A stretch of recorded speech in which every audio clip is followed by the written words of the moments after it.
Guys, ayan, may nakuha na po tayong mga shells. Ayan, ayun, oh. Napapalapit na siya. Ganun lang po kasimple, o diba? Habang naliligo, nanguha ng shells. Yun. Ayan. Tikman natin kung anong lasa ng kanyang nakuha. Ayan guys, ang tawag dito sa amin ay sang. In English ay spider shells. Ayan. Oh, di ba ang gami? Yun. Ayan siya mga palangga. Oh. Yan. Ang tawag sa amin ay sahang. Sa English ay spider shell siya. Yan. Dami. Yan. Yan.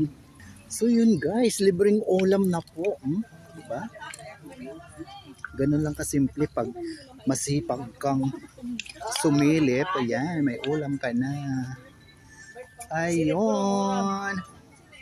Hindi kasi sa iya. Dami Ayun na sila guys, nagbabad na sa tubig. O diba? Ang ganda. Hindi na. Upo ka lang dyan sa mga bato, pwede ka nang maligo. Ayun pa, may mga naninili pa doon.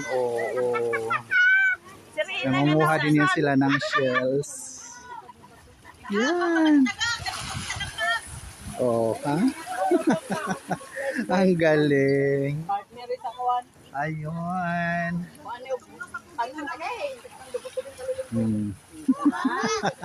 Nagpalamig na talaga sila. Yan.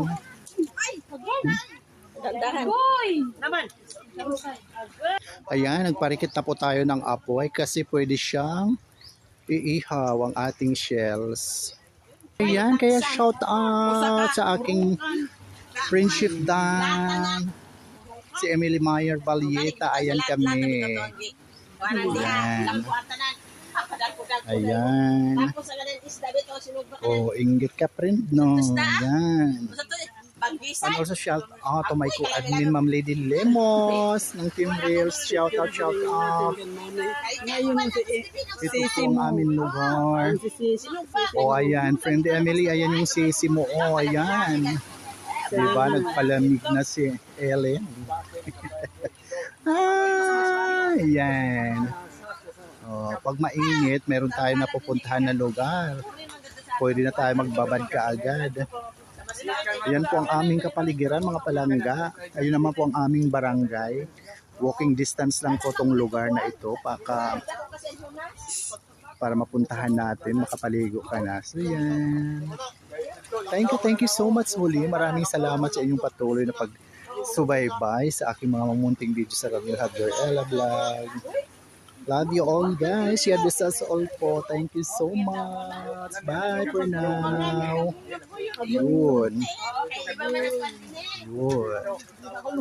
Bye. Love you all.